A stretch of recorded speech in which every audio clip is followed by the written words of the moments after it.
Alors, dans la vidéo précédente, on a vu un peu le b.a.-ba en ce qui concerne la balise HTML5 vidéo. Ok.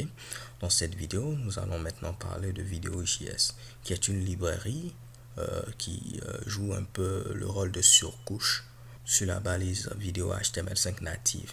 Donc, il y a une customisation qui a été rajoutée, non seulement pour la stylisation, mais également pour l'API, ce qui va nous permettre d'avoir quelque chose de fonctionnel. Également, rien qu'en utilisant Video.js, votre vidéo pourra marcher également sur les anciens navigateurs sans pour autant que vous ayez à vous fatiguer. Tout cela sera géré par Video.js. Voyons voir comment l'intégrer en cliquant sur Start à ce niveau-là. Il faudra charger deux fichiers, le fichier CSS et le fichier JavaScript. Comme vous pouvez le voir ici également, on nous dit si on souhaite supporter Internet Explorer 8, on peut également copier ce Mitsubishi là. Donc moi je vais copier les deux et mettre ceci à ce niveau-là. Et pourquoi pas, bien avant ici de continuer, on va modifier le titre pour mettre Video.js Tracker. Ok. Il me faut également copier le fichier JavaScript. Donc je copie ceci. Et si je viens normalement ici, je peux le coller. Voyons voir si cela change quelque chose. Si j'actualise, vous voyez que pour l'instant, je n'ai aucun changement. C'est normal parce que premièrement, il nous faut rajouter une classe, ok, afin de dire à Video.js où est-ce qu'il doit s'appliquer. Dans notre cas, on va l'appliquer au niveau de cette vidéo, donc il faut rajouter la classe Video.js. Donc une fois qu'on rajoute cette classe au niveau ici de notre vidéo, Video.js sera prise en compte. Là, ça ne va toujours pas fonctionner pour l'instant, mais vous voyez déjà qu'on a un changement. Ce qu'il faut faire, excusez, c'est rajouter également cet attribut-là, customiser data setup, qui va nous permettre de pouvoir ici loader un peu notre vidéo, donc l'initialiser avec des attributs custom, des options custom. Ok. Donc même si vous n'avez aucune option, il vous faut mettre ici cet attribut-là, data setup, et vous mettez ici ceci pour dire que vous n'avez aucune option. Si on avait une option, on allait la mettre et mettre la valeur, ainsi de suite. Donc nous, on va laisser ceci comme cela. Et si je viens à ce niveau, je tente d'actualiser. Vous voyez qu'on a ceci. Je vais mettre maintenant les controls afin de voir mes boutons apparaître. Donc je mets ici controls comme on l'avait vu précédemment. Donc normalement, si je viens ici, j'actualise. Vous voyez maintenant quelque chose de beaucoup plus nice. Ok, c'est beaucoup plus joli que ce qu'on avait de manière native. Par défaut, vous voyez où est-ce que ce bouton est placé, en haut à gauche. Si vous souhaitez le mettre au milieu, c'est vraiment très simple.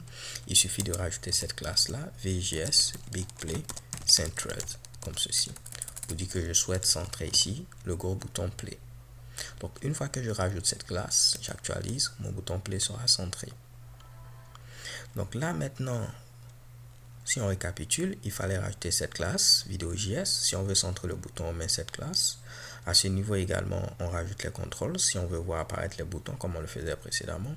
Et il faut rajouter cet attribut customisé là. Sans oublier de charger le fichier CSS et le fichier JavaScript. Si vous souhaitez également supporter Internet Explorer 8, vous pouvez mettre également cette ligne là.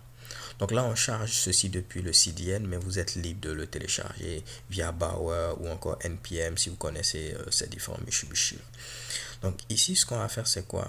Je vous avais dit qu'on a la possibilité de le customiser comme on le souhaite. Si vous cliquez par exemple sur Customize, ok, il y a même ce Skin Designer que vous pouvez utiliser pour créer ici votre propre thème. Donc là, par exemple, je vais juste modifier le bouton pour qu'il devienne rouge. Vous n'aurez qu'à mettre ici Red, comme ceci. Et normalement, vous allez voir, ce truc-là devient rouge. Et après, je peux copier le CSS et créer mon propre CSS. Il y a également d'autres personnes qui ont déjà créé des thèmes, comme par exemple ce thème-là, que vous pouvez également utiliser, ainsi de suite. Donc, il y a plein de plugins, plein de customisations. L'API intuitive, ce sera vraiment du temps à gagner pour vous. Donc là, on va essayer ici de commencer à utiliser un peu l'API. À ce niveau-là, si vous chargez le fichier JavaScript qui est présent à ce niveau, vous aurez accès à une fonction qui a pour nom Video.js. Et là, vous pourrez dire au niveau de Video.js, je souhaite par exemple traquer ma vidéo qui est présente ici. Donc, il va vous falloir donner l'identifiant de votre vidéo. Par exemple, on va l'appeler ici lesson vidéo. Ok, donc vidéo pour une leçon par exemple. Donc, une fois que j'ai cet identifiant là, je vais tenter d'actualiser ma page ici afin que l'identifiant soit pris en compte. Et maintenant, je vais dire à Video.js, essaie de me récupérer la vidéo qui a cet identifiant là. Et si je valide, je récupère maintenant ma vidéo. Ok, je peux stocker ceci au niveau d'une variable que je vais appeler vidéo en mettant ici ce Mitsubishi là. Donc là, j'ai mis à ce niveau $_. Je vais vous montrer rapidement. Si je mets par exemple 4 plus 4, vous voyez que le résultat qui est affiché, c'est 8. Au niveau de la console, si vous souhaitez avoir le dernier résultat affiché, vous pouvez mettre $_. Et le dernier résultat affiché ici, c'est 8. Si je fais par exemple ici 4 plus 9, c'est 13. Donc le dernier résultat affiché, ce sera ici 13. C'est pourquoi ici tout à l'heure, comme j'avais mis ici ceci, le dernier truc qui a été évalué, qui a été affiché, c'est ce résultat-là. Donc en lieu et place de me fatiguer à mettre ceci, var vidéo reçoit cela, j'ai fait tout simplement var vidéo reçoit le dernier truc qui était affiché. Ok, et dans ce cas là c'était ce Mitsubishi là. Là ce sera undefined, mais précédemment c'était tout simplement ce Mitsubishi là. Anyway, si je fais maintenant ici vidéo, au niveau de vidéo j'ai tout simplement mon player, et ce qu'on avait vu précédemment s'applique également.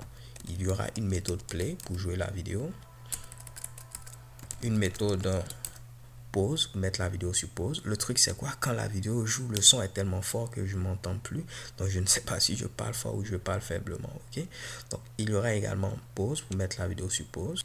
Vous aurez également par exemple la méthode playback rate. Donc précédemment, lorsqu'on avait vu l'API native HTML5 pour les vidéos et on a voulu modifier le playback rate, on avait mis ceci comme cela, ok, comme un attribut.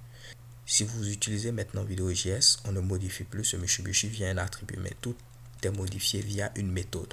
Ok, donc là, même si j'ai mis le playback rate à 3.0 et que je fais ici play, vous allez voir que ce ne sera pas rapide.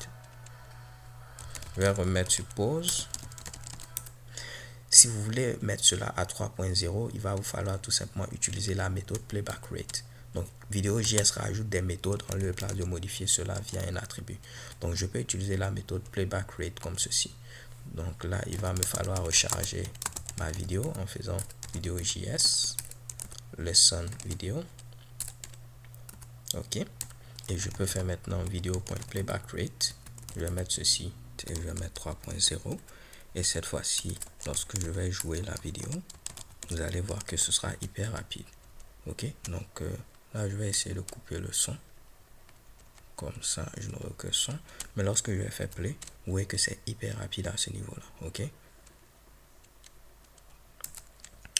donc là j'actualise et normalement les gars, comme vous pouvez le voir, c'est vraiment très facile. Si vous voulez voir l'ensemble des méthodes qui sont disponibles, tout ce que vous aurez à faire, c'est faire vidéo comme ceci et vous regardez le prototype. Donc si je descends, normalement vous avez ici proto, vous allez voir toutes les méthodes qui sont disponibles. Comme on l'a vu tout à l'heure, il y a par exemple play, on a pause, ainsi de suite. Si je descends,